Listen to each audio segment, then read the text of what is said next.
Michael Meehan is on the line to talk to us about the Galway victory, the first team through to the Super 8s. Hard fought, hard won in the end. Michael, what impressed you, before we talk about some of the difficulties that Galway had, but what impressed you about Galway's performance yesterday? A couple of key individuals, namely Shane Walsh had his most consistent, spectacular game for Galway in Championship that I think we've seen to date. And we've always seen bits and pieces from him at different stages, and he's always shown us what he's capable of. But yesterday he really put it together over the 75 or 80 minutes. And when it was sticky in the first half and all one way from a Roscommon perspective, he was the one man who was getting the scores for Galway, taking the attack to Roscommon.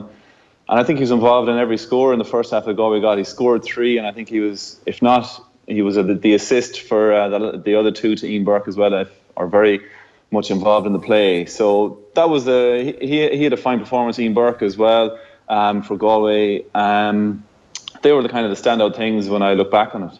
The other thing I think that we should talk about here is that Galway were clearly spooked by what happened to them in the Connacht final last year against Roscommon. And so we can take the game in isolation and go, oh, Galway didn't play to their full potential in that first half. Or we can take it as part of a historic sequence of events and go, okay, I can understand why they were a little bit nervy in that first half and a little bit less aggressive than maybe we know they're capable of being. Yeah. And this is part of the evolution of the team, isn't it? Isn't like coming through these things more important than the manner sometimes?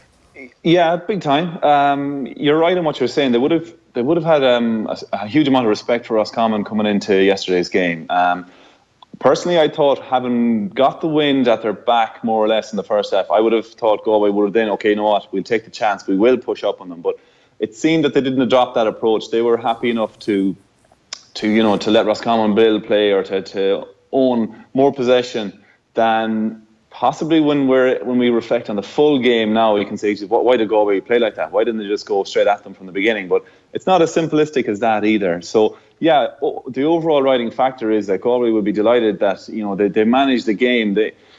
Obviously that type of first half performance is a lot more energy conserving than energy draining, and by far and away Galway finished the match what looked like the stronger, more physical and harder running team in the second half.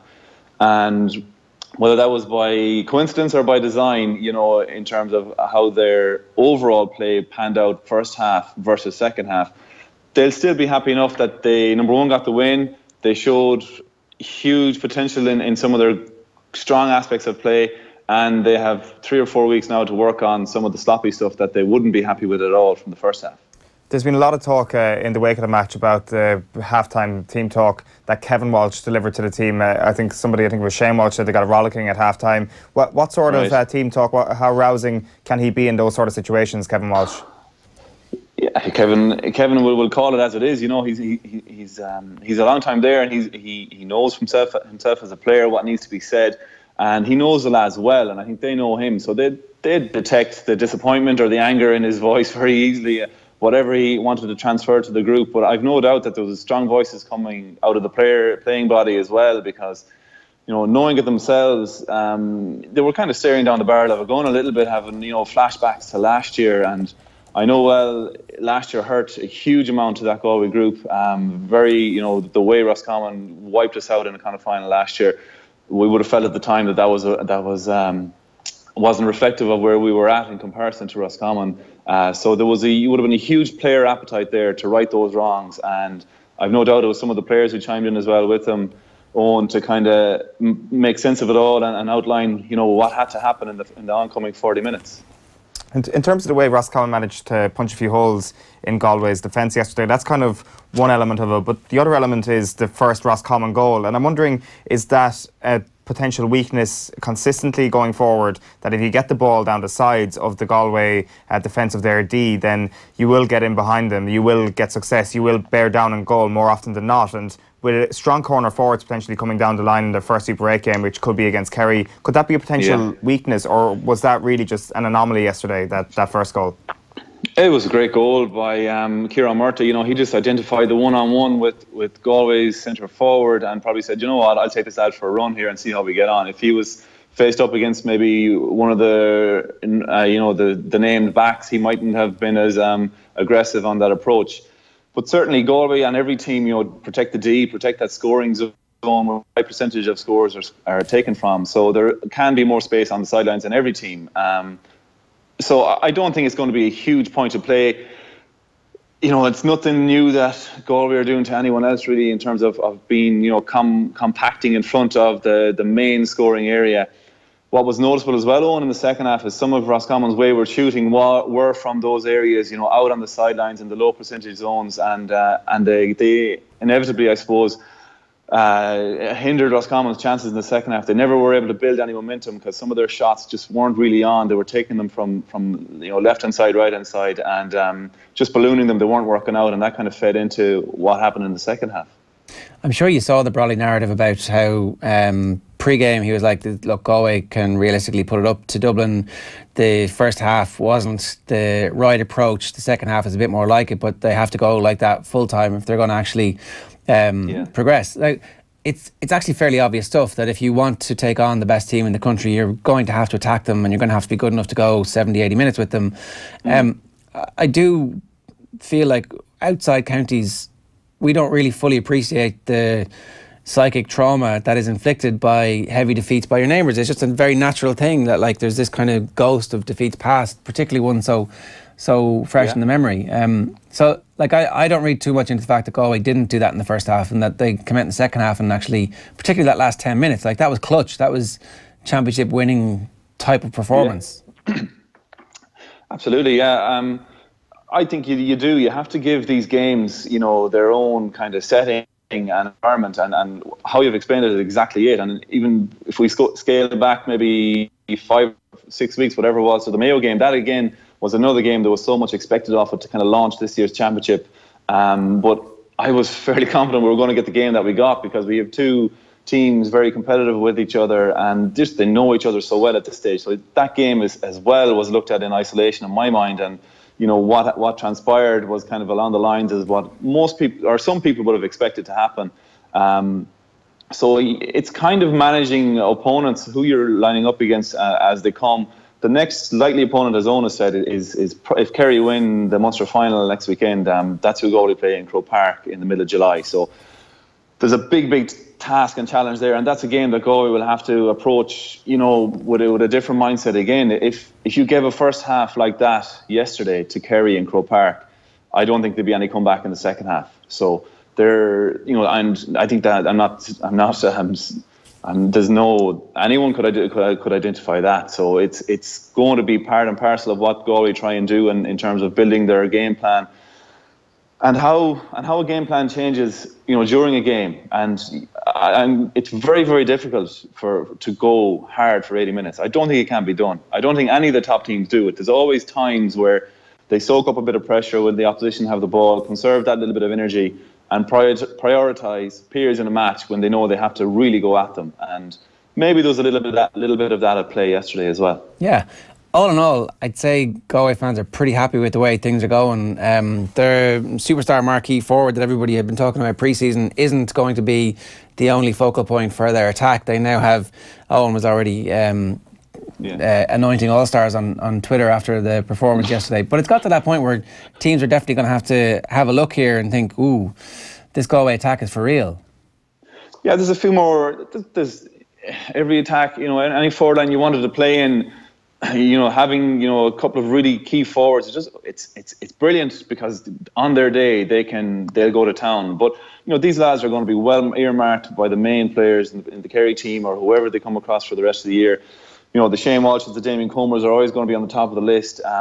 But that gives great maybe license, or it opens up maybe a little bit of more space for the other lads who aren't perceived in that bracket. And sometimes it's someone bombing on into that zone, maybe out of the midfield, or Johnny Heaney from half back. But there's plenty of food for thought there for any management team that are coming up against Galway as to what they need to do and who they need to prioritise in their defensive play. Because at the minute, Shane Walsh showed it yesterday. Damien Comer had been very strong. Even Sean Armstrong came in there yesterday. He intercepted 2 balls, won a free off one of them. He scored a point. So someone like that coming into a game when it's tight is going to need to be managed by an opposition as well. So that they have their attack. It's in fairly good nick when they go at it. The concerns are just, getting the balance of how they play right over the course of the game. What's your take on where Roscommon are at, Michael? Is it a matter of if their kick-out gets stopped in the way Galway managed to do it yesterday, they're in a bit of trouble because it doesn't open up Enda Smith to have that sort of autonomy that can kill a team? Yeah, and I know second half especially, Galway wiped them out on their own kick-out. And overall in the game, I think it was something, I don't have the exact stats, but something like Roscommon only won maybe... I forget, I don't have it to hand, but definitely in the second half, Galway absolutely dominated the Roscommon kick-out, and that was a launch pad. Flicking back a year ago, it was Roscommon who dominated all kick-outs, Galway and Roscommon, or got the majority, that set them up for their big win against Galway. So it seems to be an area where it's their platform to get Enda Smith into play, get him on the ball. He's very creative going forward. Cathal Compton went off early, just before half-time yesterday. He was having a big influence on the game. He is a man that they need in around the middle of the field, back for the rest of the season. Certain parts of their play were super yesterday. The craft that they showed albeit I suppose Galway had their numbers back and set up, but maybe they weren't functioning to their optimum. But Roscommon showed really good ingenuity, or just craft and guile to kind of give a little.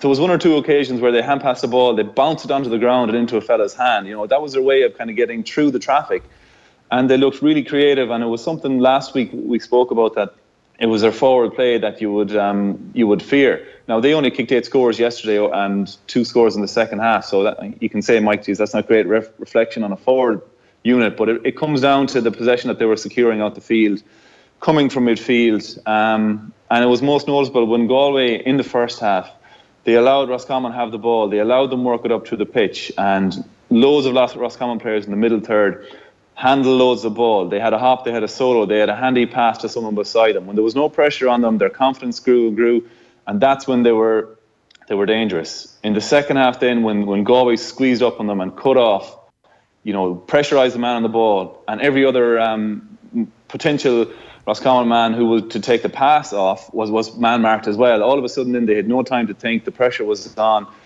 the ball was being played around in their half-back line, and they weren't comfortable with that. And that's something that they're going to have to adjust to if they come up against, they may not meet a Division 1 side in the qualifier. They'll be looking to get to Super 8s, but they'll be coming up against that intensity level. And, it's a big step up for them, I'd say, overall, having been Division 2 all year, playing Leitrim in the semi-final.